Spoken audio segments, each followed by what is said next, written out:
Don't. Go ahead. Camille, are you going to be dictated by your conversation? Should we time it 2 minutes? Camille, are you going to be dictated? Yeah. Go. Stay in the Quran. All right. Brother, speak to a heckler. Go ahead, do your thing. Thank you, Camille. I was waiting for that. We know what the solution is. We're striving towards it. That is the solution. Christianity doesn't have a solution. Instead, the solution it has is one about what? That you let the adulteress go free. But it has, so if you go to the Vatican, for instance, right, which is a city... Camille, just want to answer the heckler's point. An adulterous woman came. Adulterous woman came, right? People brought her to be punished. Guess what Christ did? There was a law that was beforehand. If anyone commits adultery, you should stone her to death, right? Okay. So what did Christ do? As a judge, as a man appointed on earth to implement God's law, did he implement the law that was given by God earlier? Did he stone her to death? Did he implement the laws of God? Christ came with the law of God. Christ came to say, "Oh our Lord, who are..." Christ came here to free us from Camille, the sin. do you remember? I'm not speaking to him now, I'm speaking to you. Do you remember Lord's Prayer? Your kingdom come. Thine will be done. Thine will be done.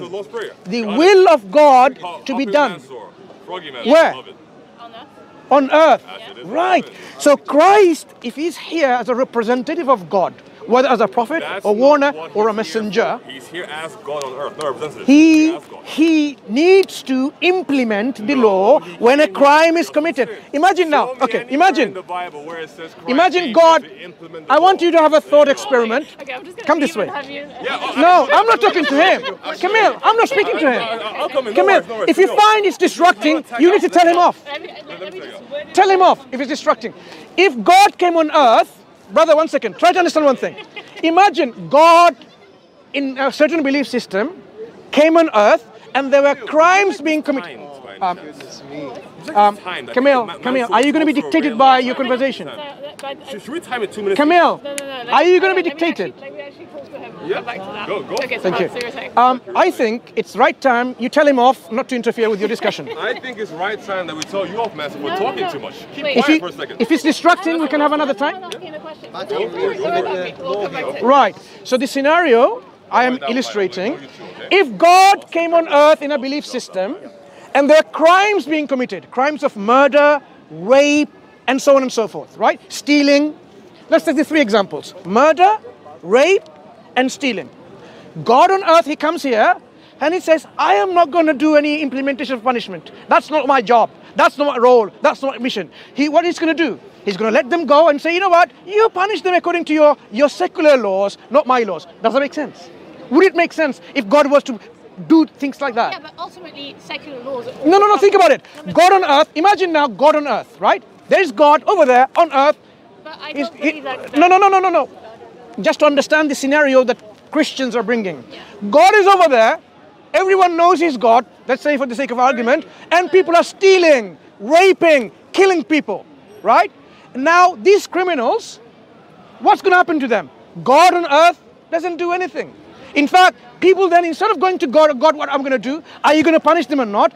God, without any information from God, they go to Caesar. They go to this leader, that king. Would that make any sense? My kingdom is not this earth. Would that make any sense? I think it could make sense. I have a question for you. Can we take that question if you don't mind? Okay. All right. She's not a heckler. Not on my list. I don't know much about Muhammad, but so Muhammad, if he was on earth and somebody did something, Muhammad would punish them? Not himself. Muhammad sallallahu alaihi wasallam being, when he was a state leader, there would have been a system of governance, laws and for punishment and crime. And based on that, being a statesperson... But Muhammad wouldn't punish No.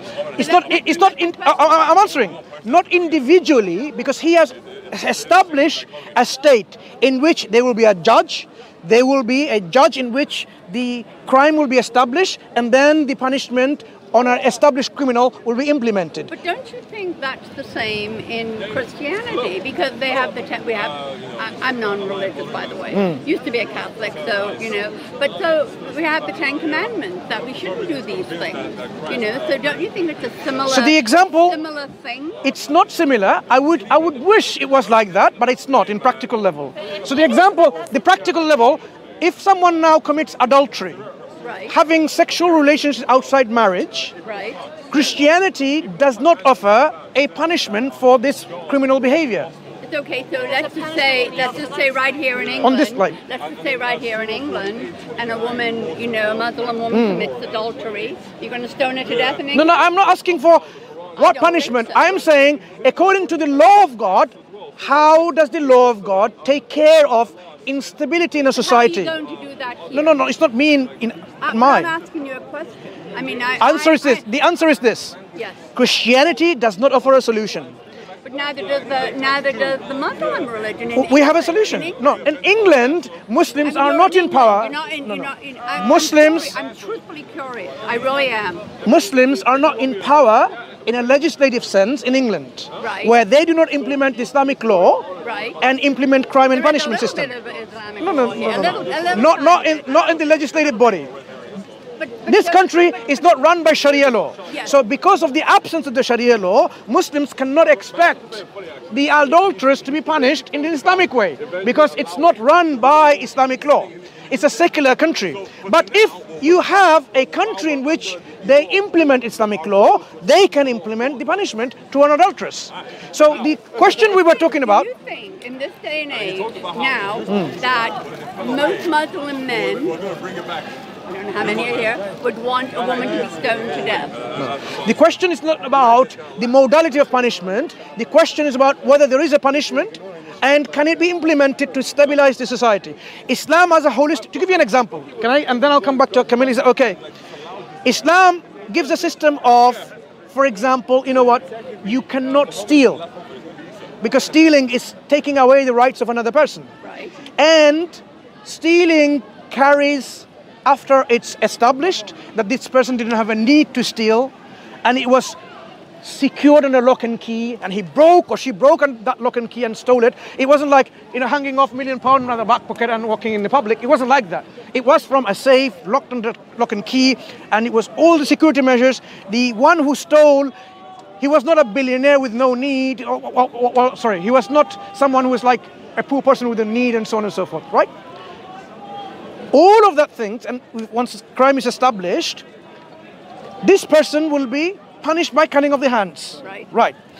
Now, if it is established that this person stole a bread from a supermarket because they were dying of starvation, no food, no one offered, no neighbor offered food for him to live, no state as a body gave him this food, the punishment of cutting the hands would not be applicable, cannot be applied. Anyone disagree? Anyone disagree? Raise your hands. Probably can. Look around. Actually. Okay. How many Muslims are there? Raise your hands. How many what? Muslims. Oh. And how many of you disagreed? No one. Why? Because he's not a Muslim. So now, as you realize, there are conditions. You can ignore him, he's a heckler. There are conditions. I cannot. I'm trying to answer you, but he's distracting.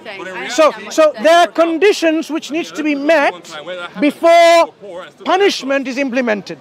But the fact of the matter is, when the system of governance is in place, it cannot be only crime and punishment. It has to be holistic. Education system, social system, moral system, all of that, because people need to be educated that stealing is wrong. You cannot punish someone without telling them stealing is wrong. But don't we as a society, I mean, given religion different, everybody knows you shouldn't steal, but whether you're religious or not. But the issue is not everyone steals. Right. So those who steal, we need to deal with them to prevent them from stealing your money, your house, your jewelry. We need to stop doing that, because you have your right of your own property. That should not be... You don't think the laws of the land are enough? They're not sufficient. That's why Islam has a complete solution. So if you turn to Camille. So the example I've given you demonstrates Christianity of today doesn't have the foundational principles of being an universal religion. Let's come back to the specific prescriptions of the religion, maybe in the future discussion. But I wanted to come back actually to a completely different topic. Sure.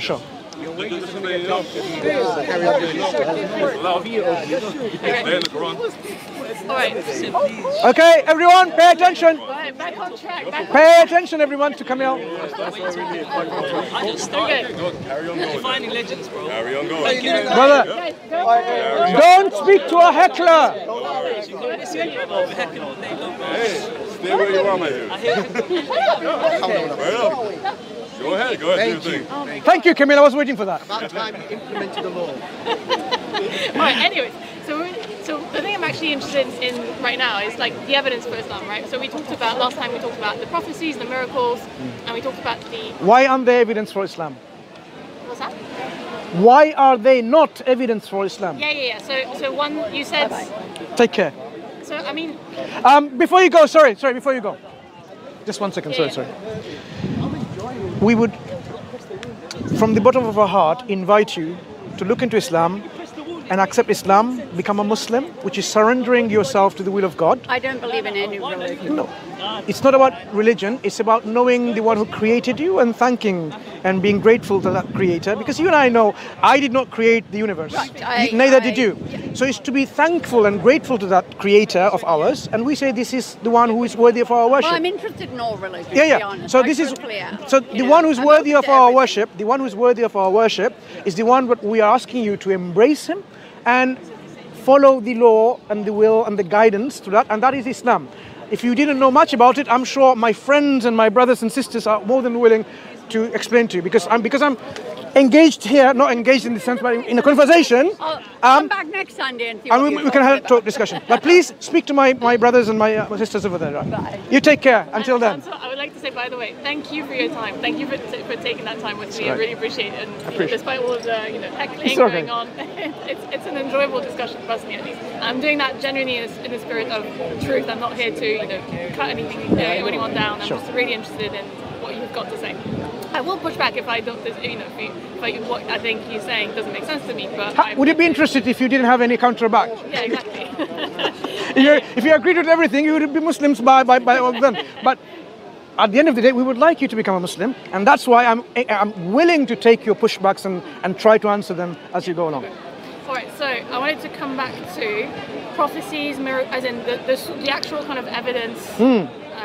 For Islam, if you take away the prescriptions and stuff like that.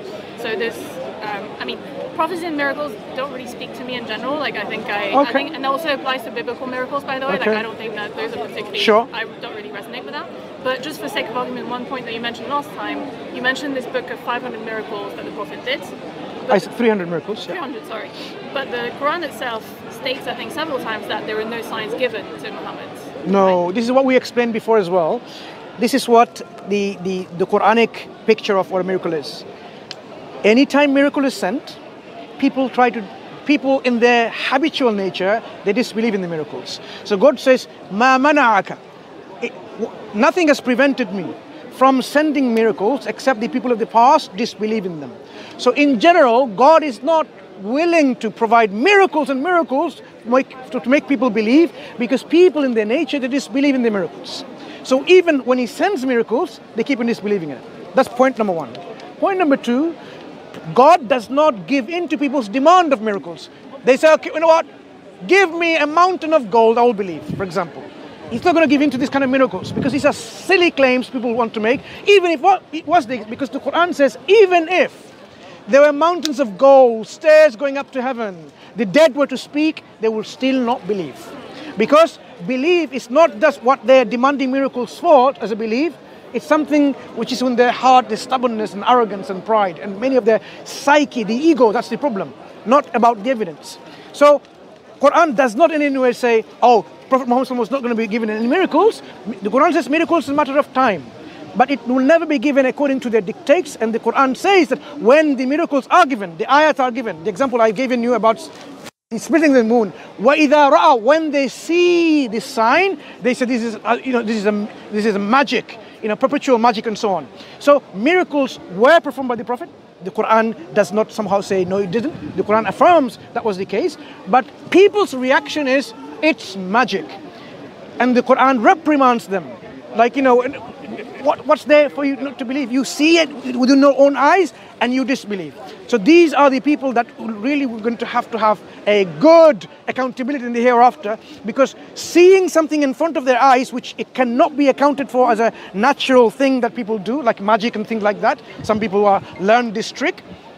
When they could see clearly, if you and I were there and the sea parted by the staff of Prophet Musa alayhi salam, Camille, are you going to just say, let me rub my eyes? What am I saying? Am I having some kind of delusions or some narcotic gas? You're not going to see that. You see that in front of your face. This is called Ainul Yaqeen. This is your truth, reality of your own eyes. You saw that in your own eyes.